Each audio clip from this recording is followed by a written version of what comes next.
Man, lo ngapain waktu sujud? Kepala lo gosek-gosek gini. Ya, gue kan pengen kayak orang-orang, Del. Maksud lo? Udah, nggak usah lo pikirin. Lakum dinukum waliadin. Tahu lo.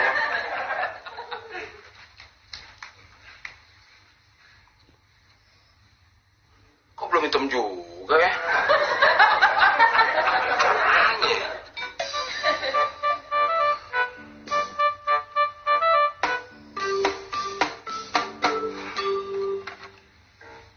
Ini solusinya.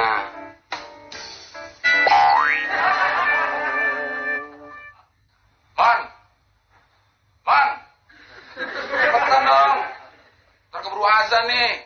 Gak kebagian tempat kita. Dari kiri lo, Mon. Wah.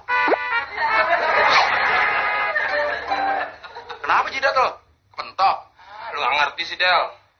Gue kan kepingin kayak orang-orang. Maksud lo? Ya kalau jidat hitam ini kan berarti rajin sholat. Oh, jadi waktu lo sholat, gesek-gesekin kepala supaya jidat lo hitam. Iya. Ketika melihat seseorang dengan tanda hitam di jidat, hal pertama yang mungkin terlintas adalah anggapan bahwa orang tersebut sangat rajin dalam menjalankan ibadah sholat. Bahkan selama ini, adanya tanda hitam di jidat seorang muslim sering dimaknai sebagai tanda kesalehan dan dalamnya tingkat ketakwaan. Namun, benarkah demikian? Sebetulnya, munculnya tanda hitam pada jidat bisa disebabkan oleh gesekan yang dihasilkan oleh kontak berulang dari dahi dengan sejadah di saat sholat. Namun tentu saja, itu tidak menjadi tanda akan kesalehan dan dalamnya tingkat ketakwaan. Sebab, ketakwaan dan kesalehan yang sesungguhnya selalu diukur dengan baiknya akhlak, moralitas, dan tingkah laku. Malahan, adanya tanda hitam di jidat sangat tidak disukai oleh baginda Nabi. Dalam sebuah hadis yang diriwayatkan oleh Anas bin Malik dijelaskan bahwa Rasulullah Shallallahu Alaihi Wasallam bersabda yang artinya, sungguh aku marah dan tidak menyukai seorang laki-laki yang ketika aku melihatnya terdapat bekas sujud di antara kedua matanya. Dalam hadis lain yang diriwayatkan oleh Imam Al-Baihaqi dituturkan bahwa Abdullah bin Umar, salah seorang sahabat terkemuka, tidak menyukai adanya bekas hitam pada dahi seorang muslim. Suatu hari ada seseorang yang datang menemui Ibnu Umar. Setelah orang tersebut mengucapkan salam, Ibnu Umar bertanya kepadanya, "Siapakah Anda?" Orang tersebut menjawab, "Aku adalah anak asuhmu." Ibnu Umar melihat ada bekas sujud yang berwarna hitam di antara kedua mata orang itu. Beliau pun berkata kepadanya, "Bekas apa yang ada di antara kedua matamu itu?"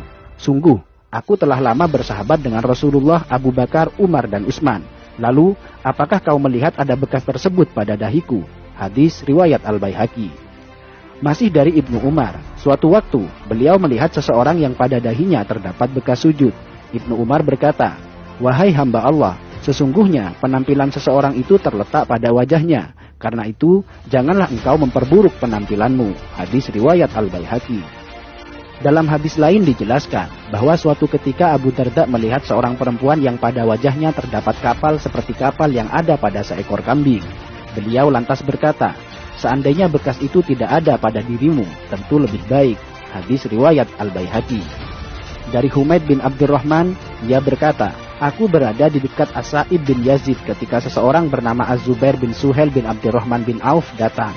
Melihat kedatangannya, Sa'ib berkata, 'Sungguh dia telah merusak wajahnya. Demi Allah, bekas di dahi itu bukanlah bekas sujud.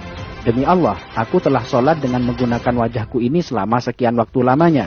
Namun, sujud tidaklah memberi bekas sedikit pun pada wajahku." Hadis riwayat Al-Baihaqi. Sampai di sini, mungkin ada yang bertanya, lantas bagaimana pengertian ayat yang menjelaskan bahwa bekas sujud merupakan tanda seorang mukmin yang nampak melalui wajahnya? Menjawab pertanyaan ini, terdapat penjelasan dari Imam Al-Baihaqi yang dituangkan dalam kitab Sunanul Kubronya. Dari Mansur, ia berkata, "Aku bertanya kepada Mujahid tentang maksud dari firman Allah, tanda-tanda mereka tampak pada muka mereka dari bekas sujud. Apakah yang dimaksudkan adalah bekas di wajah?" Mujahid menjawab, "Bukan, bahkan ada orang yang kapalan yang ada di antara kedua matanya bagaikan kapalan yang ada pada lutut unta. Namun, dia adalah orang yang bejat. Tanda yang dimaksudkan adalah kekhusyuan." Hadis riwayat Al-Baihaqi. Bahkan dalam kitab Hasyiatus Shawi dijelaskan, bukanlah yang dimaksudkan oleh ayat adalah sebagaimana perbuatan orang-orang bodoh dan suka pamer, yaitu tanda hitam yang ada di dahi, karena hal itu adalah ciri khas dari Khawarij. Dalam sebuah hadis disebutkan, Sungguh, saya benci seseorang yang saya lihat di antara kedua matanya terdapat bekas sujud. Sampai di sini, mungkin Anda sudah paham bahwa tanda hitam di jidat sama sekali bukan tanda kesalehan. Alih-alih tanda kesalehan, justru tanda tersebut sangat dibenci oleh para sahabat dan tabi'in karena dikhawatirkan akan menimbulkan riya pada pemiliknya. Dan perlu dicatat bahwa orang yang mengaku rajin dalam bersujud namun terdapat bekas hitam di dahinya, itu artinya ada yang salah pada gerakan sholatnya. Karena seharusnya muka orang yang rajin bersujud akan tampak bercahaya dan berseri-seri, bukan sebaliknya menjadi kapalan dan menimbulkan bekas hitam. Biasanya dia menjadikan dahinya sebagai tumpuan,